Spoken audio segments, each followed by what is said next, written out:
Dans le nord-est des États-Unis se dresse une ville ancienne qui a vu naître une nation. Philadelphie. La ville des pères fondateurs, celle où fut signée la déclaration d'indépendance. Une cité célèbre pour sa cloche de la liberté, ses rues pavées chargées d'histoire et cet esprit indéfectible de liberté qui semble flotter encore dans l'air. Pourtant, derrière l'effervescence du Reading Terminal Market, la majesté d'Independence Hall et la silhouette moderne des gratte-ciel, existe une autre réalité, presque jamais montrée.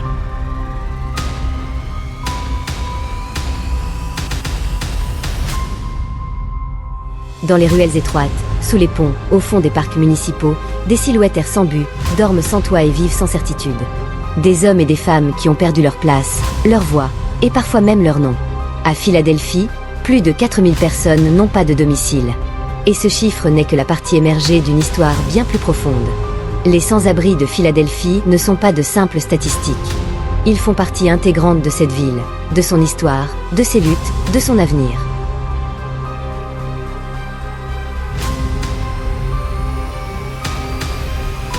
Au cours des 30 prochaines minutes, nous allons tenter de les écouter. Pas pour les juger, pas pour les plaindre, mais pour comprendre. Parce que derrière chaque visage oublié se cache une histoire qui mérite d'être entendue. La crise du sans-abrisme à Philadelphie n'a rien de nouveau. Mais ces dernières années, elle est passée d'urgente à catastrophique.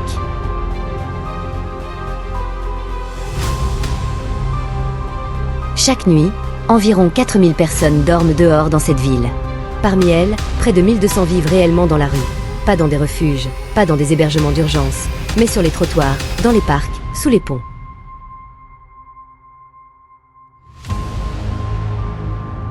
Et ce ne sont que les chiffres officiels. Des milliers d'autres pratiquent ce qu'on appelle le sans-abrisme caché. Ils dorment sur le canapé d'un ami, dans leur voiture, ou dans des lieux qui n'ont rien d'un foyer. Qui sont-ils ?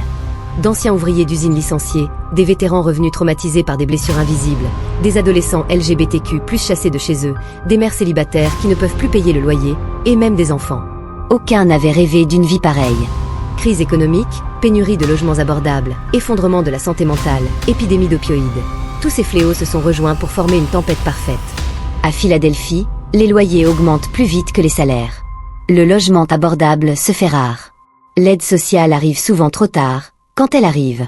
Le sans-abrisme n'est pas seulement une question de toit. C'est le reflet brutal d'inégalités systémiques profondément enracinées. Il ne s'agit pas de gens qui refusent de travailler. Il ne s'agit pas de mauvais choix de vie.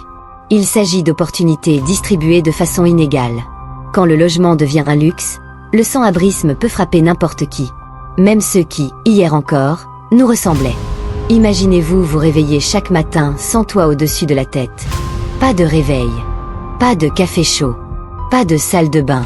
Juste le ciel, et le froid qui s'infiltre jusqu'aux os. Dans la rue, la routine n'a rien à voir avec le travail ou l'école. Elle tourne autour d'un seul mot, survivre. Le matin commence par la recherche d'un endroit sûr pour se soulager. Peut-être la bibliothèque municipale. Peut-être les toilettes d'un fast-food, si le personnel est assez compréhensif. Ensuite, la quête du repas. File d'attente interminable devant les soupes populaires, restes distribués par l'église du quartier, ou simplement l'espoir qu'un passant fera preuve de bonté.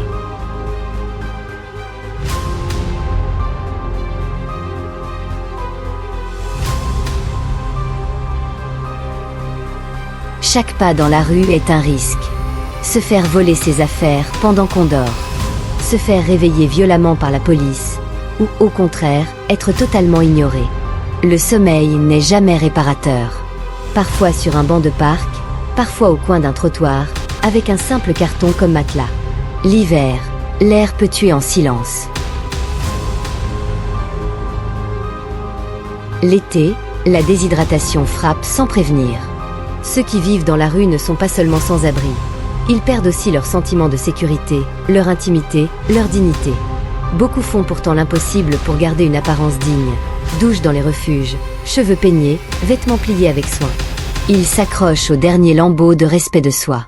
Mais c'est terriblement difficile quand les gens vous regardent avec méfiance ou détournent les yeux, comme si vous n'existiez plus. On parle souvent des sans-abri comme s'ils avaient tous le même visage. En réalité, il y a des milliers de visages, des milliers d'histoires. Pendant que la ville vrombit et court dans tous les sens, leur vie, elle, avance au ralenti. Parfois, elle n'avance plus du tout. Et le plus douloureux n'est pas la faim, ni le froid, ni même l'absence de lit.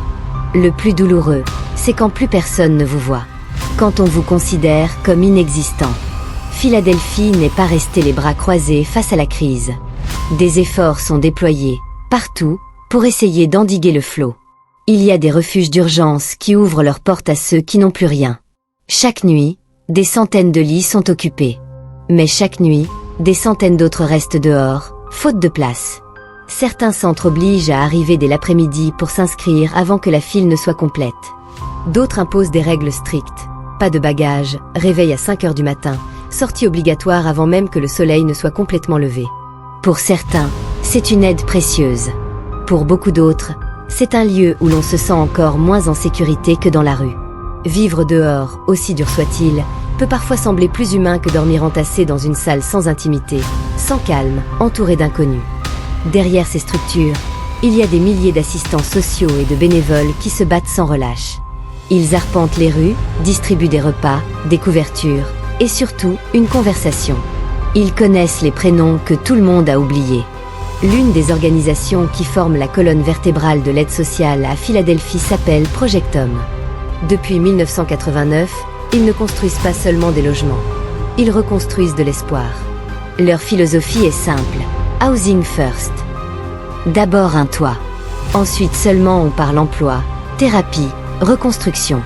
À leur côté, il y a Broad Street Ministry, qui ouvre grand ses portes à quiconque a besoin d'une douche, d'un repas chaud ou simplement d'une oreille qui écoute. Mais ce n'est pas assez. Le système se bat, il travaille dur. Mais il fait face à des murs immenses.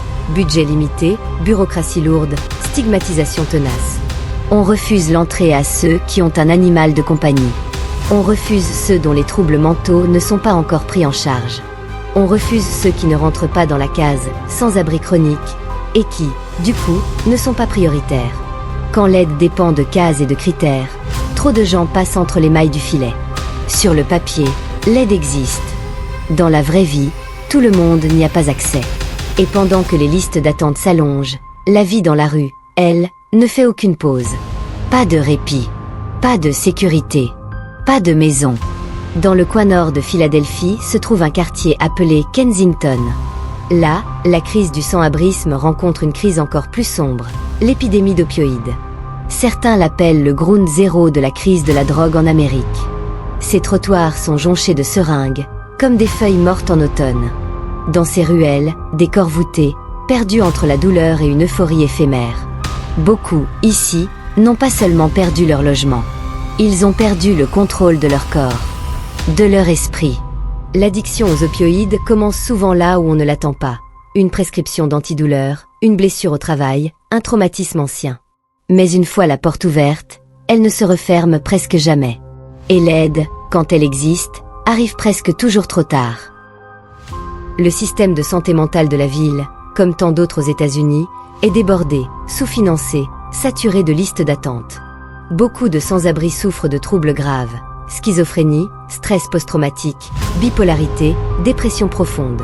Mais sans adresse fixe, sans assurance, souvent sans même papier d'identité, ils n'ont accès ni à la thérapie ni au traitement. Le résultat ? Des blessures invisibles qui ne cicatrisent jamais. Et c'est là que la drogue de rue devient une échappatoire, brève, illusoire, mais immédiate, à un prix terrifiant. Addiction et maladie mentale ne sont pas les seules causes du sans-abrisme, mais elles l'aggravent, l'enferment dans un cercle vicieux dont il est presque impossible de s'extirper. Et quand quelqu'un perd le contrôle de son esprit, la société recule. Le stigma prend le dessus. On juge plus vite qu'on ne cherche à comprendre. Soyons honnêtes, personne ne veut vivre comme ça. Aucun enfant 529 ne rêve de devenir accro. Aucun adolescent ne rêve de dormir sur un trottoir. Ce sont des victimes d'un système qui n'a pas su les retenir quand ils ont trébuché. Dans cette crise, un sac de couchage ou un repas chaud ne suffisent plus. Il faut des centres de désintoxication accessibles, un vrai suivi psychiatrique et surtout une chance de guérir. Parce que tout être humain mérite de guérir. Et chaque blessure, même invisible, mérite d'être soignée avec respect et bienveillance. Pourtant, au cœur de l'obscurité de la crise philadelphienne, une lumière persiste. Petite, Fragile, mais toujours là. Parce que cette ville n'est pas seulement un lieu où l'on perd l'espoir. C'est aussi un lieu où l'espoir renaît, lentement, patiemment. Le plus grand progrès vient d'une idée aussi simple que révolutionnaire. Housing First. Le principe? Ne pas attendre que la personne soit prête ou guérie pour la loger. On la loge d'abord. Parce qu'un toit stable est la première marche de toute reconstruction. Des organisations comme Project Home, Pathway to Housing PA ou Valley Utah House l'ont prouvé. Dès qu'une personne est logée durablement, elle parvient bien plus facilement à sortir de l'addiction, à suivre un traitement, à retrouver du travail. Dans des lieux comme Francis House of Peace, d'anciens sans-abri ont désormais leur propre petit appartement. Ils ont des clés, des portes qui ferment, leur nom sur la boîte aux lettres. Et avec ça revient la dignité. Au-delà du logement, il y a des initiatives qui redonnent un visage aux invisibles. Broad Street Ministry ne distribue pas seulement des repas. On y appelle les gens par leur prénom, on y tisse des liens, on y restaure la confiance. Des cliniques mobiles sillonnent les rues, amenant médecins, infirmiers et psychologues directement sur les trottoirs. Des programmes de formation professionnelle voient le jour, des micro-entreprises sont lancées par d'anciens sans-abri, des communautés transitoires misent sur la coopération plutôt que sur l'assistanat. Et puis il y a les histoires qui font basculer tout. Derek, ex-toxicomane aux opioïdes, est aujourd'hui conseiller en réhabilitation. Lena, qui a vécu 3 ans sous une tente, possède désormais une petite entreprise de traiteur et embauche d'autres personnes qui étaient à la rue. Ce sont des preuves vivantes que la reconstruction est possible. Mais ce dont ils ont besoin, ce n'est pas de pitié, c'est d'opportunité. Derrière chaque tente, il y a quelqu'un qui attend qu'on tende la main. Derrière chaque histoire sombre, il y a la possibilité d'un nouveau chapitre lumineux. Et dans cette ville qui fut autrefois le berceau de la liberté américaine, il est peut-être temps que Philadelphie redevienne le berceau de l'espoir. Pas seulement pour une nation, mais pour chaque être humain. Surtout les plus oubliés. Dans les rues de Philadelphie, du centre-ville au recoin caché de Kensington, des milliers d'histoires se jouent en silence. Elles ne font pas la une. Elles ne deviennent pas virales. Mais elles sont réelles. Et elles font partie de nous. Le sans-abrisme, ce n'est pas seulement perdre un toit. C'est un miroir brisé de notre société. Un miroir qui nous rappelle à quel point il est facile de tomber. Et à quel point il est infiniment plus dur de se relever. On se demande souvent, pourquoi ils ne trouvent pas simplement du travail? Il n'y a pas des aides pour eux. Mais la question la plus honnête serait plutôt, comment pouvons-nous dormir tranquilles quand tant de gens dorment sur le trottoir, à quelques mètres de chez nous? Ceux qui vivent dans la rue ne sont pas les autres. Ça pourrait être nous. Ça pourrait être quelqu'un qu'on aime. Un accident. Un licenciement. Une rupture. Une dépression. Souvent, la distance entre avoir un toit et être à la rue ne tient qu'à un seul drame. Alors, que peut-on faire? Commencer par les voir. Pas comme une gêne, pas comme un problème à balayer du paysage, mais comme des êtres humains qui portent les mêmes blessures, les mêmes espoirs et les mêmes droits que nous. On peut soutenir les politiques qui rétablissent la justice sociale. On peut choisir de s'impliquer, même modestement. Un bonjour, un peu de temps, un regard sans jugement. Parce que les grands changements naissent toujours de petits actes de courage. Le courage de se soucier de l'autre. Dans cette ville, les maisons tiennent debout, les gratte-ciels s'élèvent toujours plus haut.